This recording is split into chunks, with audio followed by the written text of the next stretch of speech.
الحمد لله نحمده ونستعينه ونستغفره ونؤمن به ونتوكل عليه ونعوذ بالله من شرور أنفسنا ومن سيئات أعمالنا من يهده الله فلا مضل له ومن يضلله فلا هادي له وأشهد أن لا إله إلا الله وحده لا شريك له وأشهد أن محمدا عبده ورسوله أما بعد فأعوذ بالله من الشيطان الرجيم بسم الله الرحمن الرحيم وَلِلَّهِ عَلَى النَّاسِ حِجُّ الْبَيْتِ مَنِ اسْتَطَاعَ إِلَيْهِ سَبِيلًا صدق اللہ العظیم رب اشرح لي صدری ويسر لي امری واحلل عقدۃ من لسانی یفقهوا قولی۔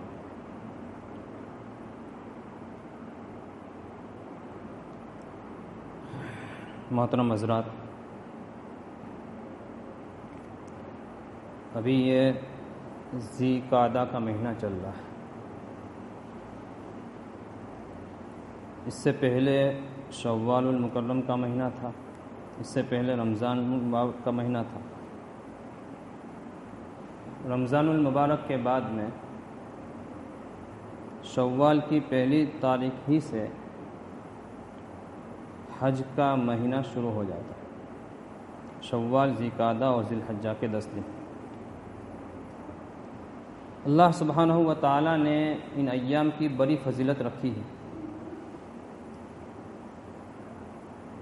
یہ عجیب بات ہے کہ لوگ بعض ایسے بھی ہیں جو ان مہینوں کو منحوس سمجھتے ہیں، حالانکہ حضرت عائشہ صدیقہ رضی اللہ تعالیٰ عنہا کا نکاح بھی شوال کے مہینے میں ہوا ہے اور رخصتی بھی شوال کے مہینے میں ہوئی ہے۔ اس کے بعد والا مہینہ جس مہینے میں بھی ہم چل رہے ہیں، ذی قعدہ کا مہینہ جو ہے، اللہ کے نبی صلی اللہ تعالیٰ علیہ وسلم نے مدینہ منورہ سے 4 مرتبہ عمرے فرمائے، اور یہ چاروں کے چاروں ذی قعدہ کے مہینے میں۔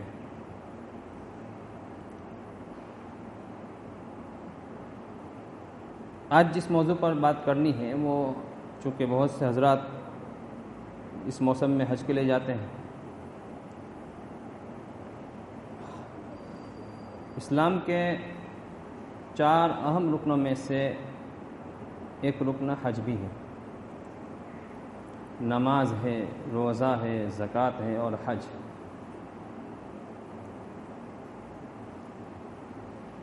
ویسے عبادات جو ہیں 3 طرح کی ہوتی ہیں۔ ایک بدنی عبادت ہے جیسے کہ نماز ہے، روزہ ہے، اور ایک جو ہے مالی عبادت ہے جیسے زکوٰۃ ہے۔ اور یہ عبادت جو ہے یہ بدنی بھی ہے اور مالی بھی ہے۔ اس میں انسان کو مال بھی خرچ کرنا پڑتا ہے اور اپنے آپ کو بھی اس کے اندر لگانا پڑتا ہے۔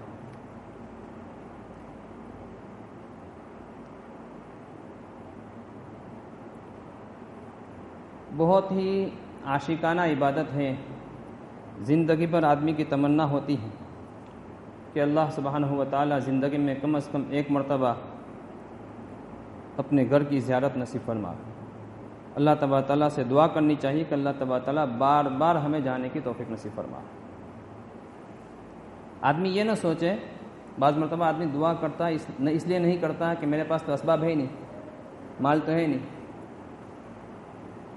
حالانکہ بے شمار ایسے واقعات ہیں کہ کروڑوں روپے کے مالک جو ہیں ان کو حج نصیب نہیں ہوا، اور فقیر قسم کے لوگ جو ہیں یہ اللہ تبارک تعالیٰ بار بار ان کو اپنے گھر میں بلا رہے ہیں۔ ظاہر ہے اللہ جس کو بلائے وہی وہاں پہنچتا ہے۔ اللہ کے مہمان ہوتے ہیں حجاج اکرام۔ اب ظاہر ہے حج کا زمانہ وہاں جو آدمی گزارے تو اس کو کس طرح گزارنا چاہیے۔ کون سی ایسی باتیں ہیں جس کا خیال رکھنے سے ان کا حج جو ہے انشاءاللہ قبول ہو جائے گا؟ آدمی احرام باندھتا ہے. آج کل ہم لوگوں نے احرام سمجھا ہے اسی 2 چادروں کو، حالانکہ وہ حقیقت میں احرام نہیں. احرام تو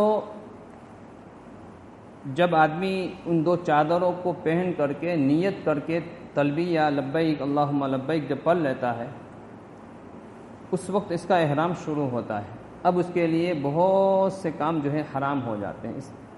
مثال کے طور پر ناخن کاٹنا ہے، اسی طریقے سے سلے ہوئے کپڑے پہننا ہے، بہت ساری ایسی چیزیں ہیں، شکار کرنا ہے.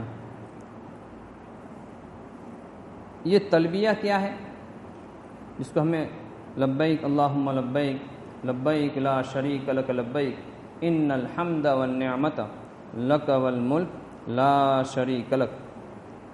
اللہ کے نبی حضرت ابراہیم علیہ السلام نے جب بیت اللہ کی تعمیر فرمائی اس وقت بالکل جنگل تھا، وہ کوئی نہیں تھا.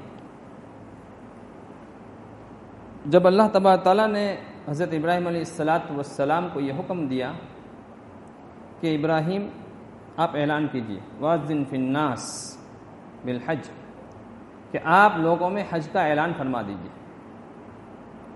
حضرت ابراہیم علیہ السلام فرمانے لگے کہ باری تعالیٰ یہاں تو کوئی ہے ہی نہیں، میری آواز کون سنے گا؟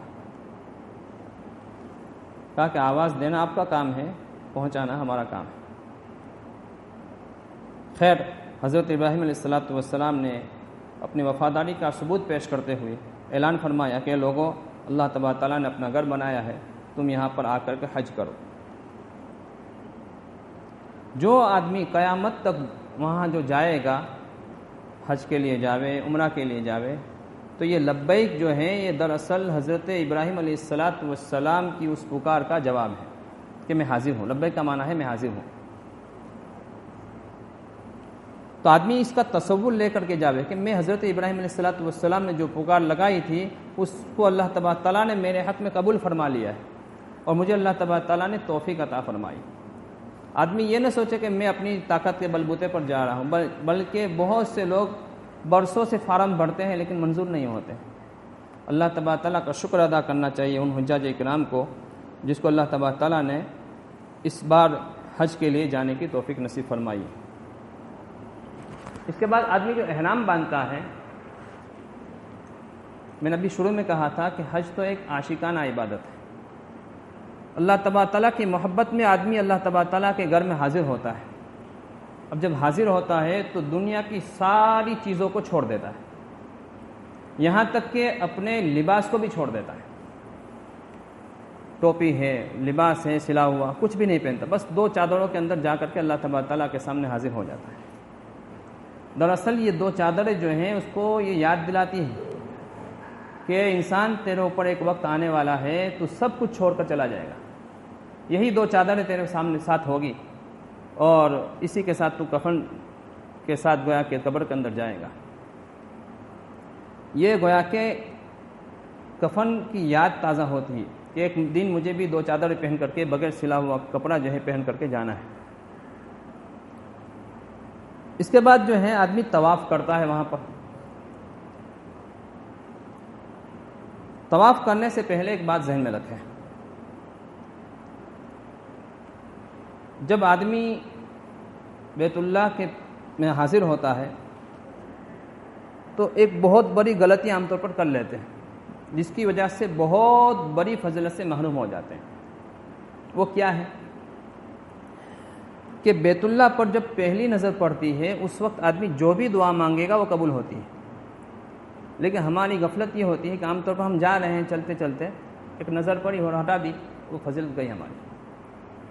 اس لیے ہمیں یہ چاہیے کہ ہم تو پہلے جاوے تو نیچے نظر کر کے جاوے تاکہ بیت اللہ پر ڈائریکٹ نظر ہماری نہ پڑے، اور جہاں پر ہمیں جا کر کے نظر اٹھانی ہے وہاں پر ایسی جگہ پر نظر اٹھاوے جہاں پر ہم جا کر کے کھڑے رہ سکیں اور دعا مانگ سکیں، کسی کو تکلیف نہ ہو. حج کے سفر میں اس کا بہت خیال رکھنے کی ضرورت ہے کہ ہم سے کسی کو کسی قسم کی تکلیف نہیں ہونی چاہیے. عام طور پر بہت سے لوگ جو ہیں جذبات میں آ کر کے دھکے دے دیتے ہیں، نہ جانے کیا کیا کر لیتے ہیں. ہمیں چاہیے کہ ہم ان کو معاف کر دیں. تو ایسی جگہ پر جا کر کھڑے ہو جہاں پر ہم اللہ تبارک تعالیٰ کے سامنے اس بیت اللہ کو دیکھتے دیکھتے دعا مانگتے رہیں. اب کیا دعا مانگے یہ بھی سوچنے کی ضرورت ہے. جو بھی دعا مانگے لیکن ایک دعا ضرور مانگے. ایک فہرست بنا کر کے جاوے، لکھ کر کے جاوے مجھے کیا مانگنا ہے، تو اس وقت اس کو یاد رہے گا کہ مجھے یہ چیزیں اللہ تبارک تعالیٰ سے مانگنی ہے. لیکن ایک دعا ضرور مانگے. وہ کیا ہے؟ جب بھی بیت اللہ پر پہلی نظر پڑے اس وقت یہ دعا مانگے کہ اللہ آئندہ جو بھی میں جائز دعا مانگوں آپ اس کو قبول فرما لیجیے. آئندہ جو بھی جائز دعا مانگوں آپ اس کو قبول فرما لیجیے. یہ دعا اگر قبول ہو گئی تو انسان جو ہے وہ مستجاب الدعوات بن جائے گا، ہمیشہ اس کی دعا قبول ہوتی رہے گی. تو یہ دعا مانگنی چاہیے اس وقت. اچھا، پھر جب بندہ طواف کرتا ہے بیت اللہ کا، اب ظاہر ہے بیت اللہ جو ہے اللہ کا گھر ہے اور یہ اللہ ہی کی محبت میں وہاں گیا ہے، بیت اللہ تک تو پہنچ گیا.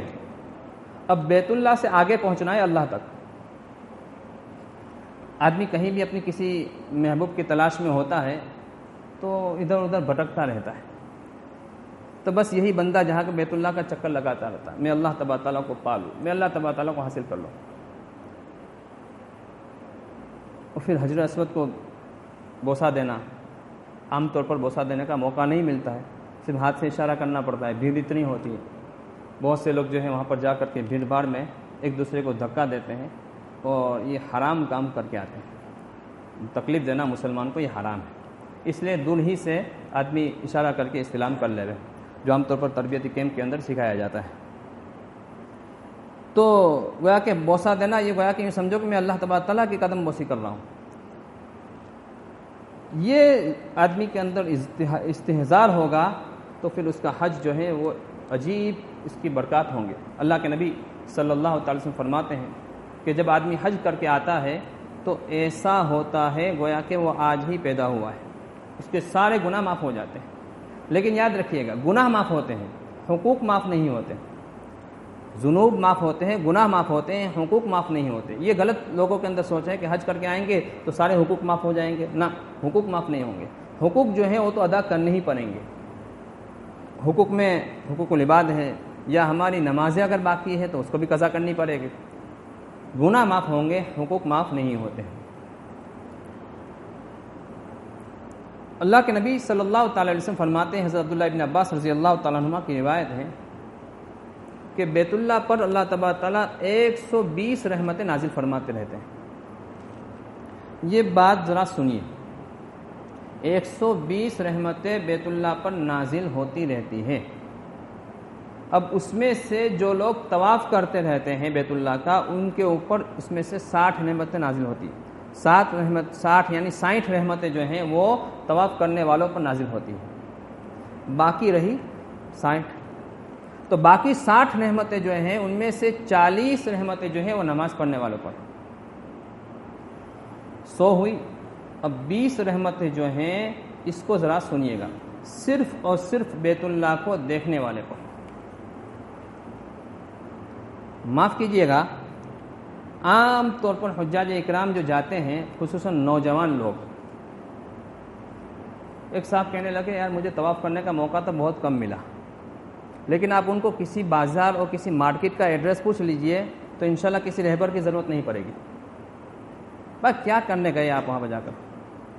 اللہ تبارک تعالیٰ کے سامنے زندگی میں عام طور پر ایک موقع ملتا ہے اور اس موقع پر بھی آدمی جا کر کے شاپنگ کرے اور بازار میں نکلے، حالانکہ بیت اللہ کے اندر سامنے خالی بیٹھے رہنا، کچھ بھی نہ کرے، بیت اللہ کو دیکھتا رہے گا، تب بھی اس پر 20 رحمتیں نازل ہوتی رہتی ہیں. آدمی کو چاہیے کہ وہاں جا کر کثرت طواف، بیت اللہ میں جو ہے حرم مکۃ المکرمہ میں جو ہے کثرت طواف ہے. طواف اس لیے کہ طواف اس کے علاوہ زندگی میں کہیں اور نہیں ملے گا. اور مدینہ منورہ میں جاوے تو وہاں پر نماز پڑھے. تو درود شریف کی کثرت انشاءاللہ بعد میں بتائیں جائیں گے، مدینہ منورہ کے آداب. تو یہاں پر اللہ تعالیٰ کے سامنے اس گھر کو دیکھنا بھی ثواب ہے. اس لیے آدمی کچھ نہ کرے تو خالی جا کر کے بیٹھ جائے تو انشاءاللہ اس سے بھی محروم نہیں ہوگا. بہت سے معذور ہوتے ہیں بیچارے، بڑی عمر میں ہوتے ہیں، طواف نہیں کر پاتے، کچھ نہیں، بیٹھے رہے، انشاءاللہ ان کو بھی ثواب ملے گا۔ اس کے بعد جو ہے جب حج کے ایام آتے ہیں تو اللہ سبحانہ و تعالیٰ کا حکم یہ ہے کہ آپ بیت اللہ جہاں پر ایک نماز کا ثواب جو ہے 1,00,000 کے برابر ہے، ایک سبحان اللہ کہا تو آپ کو 1,00,000 سبحان اللہ کہنے کے برابر ثواب ملے گا۔ اب ظاہر ہے وہاں سے اللہ تبارک تعالیٰ کا حکم ہے کہ اب چلے جاؤ عرفات کی طرف، مینا میں چلے جاؤ، عرفات میں چلے جاؤ، مزدلفہ میں چلے جاؤ۔ ان جگہوں میں بھی آدمی کو یہ 5 دن ہوتے ہیں حج کے، اور اس میں سے خاص طور سے عرفہ کا دن یہ بہت اہم دن ہوتا ہے۔ اس میں آج کل تو وہاں پر تمبو وغیرہ لگا دیے گئے، پہلے دور میں جو حضرات جاتے تھے وہ جانتے ہیں کہ میدان ہی کے اندر کھڑے ہونا ہوتا ہے، چھاتا لے کر کے چھتری لے کر کے بیچارے کھڑے ہوتے ہیں اور اللہ تبارک تعالیٰ سے لو لگا رہتے ہیں۔ تو وہاں پر جو ہے ہمیں عصر اور ظہر کی نماز جو ہے ساتھ میں پڑھنی ہے، اور اس کے بعد جو ہے غروب آفتاب تک، مغرب تک جو ہے وہاں پر دعا میں مشغول رہنا ہے۔ اللہ کے نبی صلی اللہ تعالی علیہ وسلم نے کثرت سے وہاں دعا مانگی ہے اور گھنٹوں تک دعا مانگی ہے۔ تو ہمیں بھی چاہیے کہ میدان ہے، آدمی کہیں بھی جا سکتا ہے، اکیلا کہیں جگہ ڈھونڈ لے اور اللہ تبارک تعالیٰ سے لو لگا لے۔ میں نے ابھی کہا تھا کہ لکھ کر کے جاوے مجھے کیا مانگنا ہے، اس کی ایک فہرست بنا لے اور اس کو لے کر کے جاوے ساتھ میں، اللہ تبارک تعالیٰ سے وہاں پر تنہائی میں مانگے اور خوب مانگے، اس لیے کہ عرفات کے میدان میں طویل دعا کرنا، غروب آفتاب تک دعا کرنا یہ سنت ہے۔ عام طور پر ہمارے حج پہلے جو خراب کرنے والی چیزیں تھی وہ نفس اور شیطان تھا، آج ایک چیز کا اور اضافہ ہو گیا ہے۔ عام طور پر ہمارے جو حج کی عبادت کو برباد کر رہا ہے وہ ہے موبائل۔ بہت سے حضرات جو ہوتے تھے وہ تو پہلے موبائل لے ہی نہیں جاتے تھے، اب تو وہاں کی مجبوری ہے کہ ضرورت پڑتی، سارا کام موبائل سے ہوتا ہے تو لے جاوے، لیکن آدمی اس کو بقدر ضرورت استعمال کرے۔ ظاہر ہے کہ وہاں جا کر کے تصویر کھینچ رہے ہیں، ویڈیو بنا رہے ہیں، جیسے وہاں کی عبادت ابھی میں نے کہا کہ ایک نیکی کا ثواب 1,00,000 کے برابر ہے، ایسے ہی وہاں کے گناہ بھی بڑے ہیں۔ اس لیے آدمی کو چاہیے کہ فوٹو کھینچنے سے، تصویر کھینچنے سے ہمیں کیا ضرورت ہے بھائی، ہم کسی کو بتاوے کہ ہم نے احرام باندھا ہے، ہمیں کیا ضرورت ہے ہم یہاں پر فوٹو بھیج کر بتاوے کہ ہم فلاں جگہ حاضر ہیں، عرفہ کے میدان میں بیٹھے ہوئے ہیں، مزدلفہ میں بیٹھے ہوئے ہیں۔ اس سے ہماری عبادت کا ستیہ ناش ہو جاتا ہے۔ اس لیے ہمیں چاہیے کہ ہم ان چیزوں سے اپنے آپ کو بچاویں، خدا کے واسطے ان سے دور رہیں۔ اللہ تبارک تعالیٰ وہ حج نصیب فرمائیں گے کہ زندگی بھر انشاءاللہ اللہ تبارک تعالیٰ سے ایک تعلق جڑ جائے گا۔ اسی طریقے سے ایک ایک منٹ جو ہے وہاں کا ہمیں قدر کرنی چاہیے، کچھ نہیں تو کچھ نہ کچھ پڑھتا ہی رہے۔ درود شریف مدینہ منورہ کے اندر درود شریف کی کثرت رکھے، یہاں پر سبحان اللہ ہے، الحمدللہ ہے، کچھ نہ کچھ پڑھتا رہے۔ انشاءاللہ اس کا یہ پڑھنا جو ہے قیامت کے دن جب نامہ اعمال سامنے ہوگا، اللہ تبارک تعالیٰ فرمائیں گے اقرأ کتابک کفیٰ بنفسک الیوم علیک حسیبا، اے بندہ تو اپنا نامہ اعمال خود پڑھ لے، آج تو اپنا حساب کرنے کے لیے کافی ہے۔ اس دن پتہ چلے گا کہ ہمیں اس کا کیا اجر ملا ہے۔ ایک ایک قدم پر اللہ تبارک تعالیٰ، طواف کرنے والا جو ہے ایک ایک قدم پر اللہ تبارک تعالیٰ اس کو ایک ایک نیکی عطا فرماتے ہیں۔ آدمی حساب کرے کتنے قدم چلتا ہے، تو آدمی کو چاہیے کہ وہاں کا وقت جو ہے بہت ہی زیادہ قیمتی اس کو بناوے، اور قیمتی بنانے کے لیے ہمیں چاہیے کہ ہم ایسی کتابیں لے کر کے جاوے اور ایسے لوگوں کے ساتھ جو وہاں پر بار بار گئے ہوئے ہیں ان سے ملاقات کرے اور ان سے ایسی باتیں پوچھے کہ ہمیں وہاں پر کیا کرنا ہے، خصوصاً عبادت کے لائن سے۔ آج کل پوچھتے ہیں کہ وہاں کون سا مارکیٹ اچھا ہے، کون سی چیزیں کہاں ملتی ہے، کون سی چیزیں کہاں ملتی ہے، یہ ہمارا مقصود نہیں ہونا چاہیے۔ انشاءاللہ مدینہ منورہ کے متعلق آئندہ جمعہ کو انشاءاللہ اس کے متعلق کچھ باتیں کہی جائے گی، لیکن ایک بات ذہن میں رکھے، مکہ المکرمہ ہو یا مدینہ منورہ ہو، عظمت کے ساتھ وہاں پر حاضر ہو، کسی بھی چیز کا وہاں پر عیب نہ لگاوے۔ بھائی بعض مرتبہ ہمارا ایک مزاج ہوتا ہے، مثال کے طور پر کہتے ہیں بھائی مانگرول کی فلاں چیز اچھی نہیں ہے، جوناگڑھ کی فلاں چیز اچھی نہیں ہے، یہ ہمارا ایک مزاج بنا ہوا ہے۔ اس پر اللہ تبارک تعالیٰ بعض مرتبہ ایمان چھین لیتے ہیں، یاد رکھیے گا۔ انشاءاللہ آئندہ جمعہ کو ایک واقعہ سناؤں گا اس پر مدینہ منورہ کے متعلق۔ ایمان جیسی اہم دولت جو ہے آدمی کی وہ چلی جاتی ہے، وہ جگہ جو ہے اس کے تقدس کو سامنے رکھ کر کے آدمی جاوے اور اللہ تبارک تعالیٰ سے مانگے کہ اللہ ایسا کوئی کام مجھ سے نہ ہو جاوے جس سے آپ اور آپ کے حبیب صلی اللہ تعالی وسلم ناراض ہو۔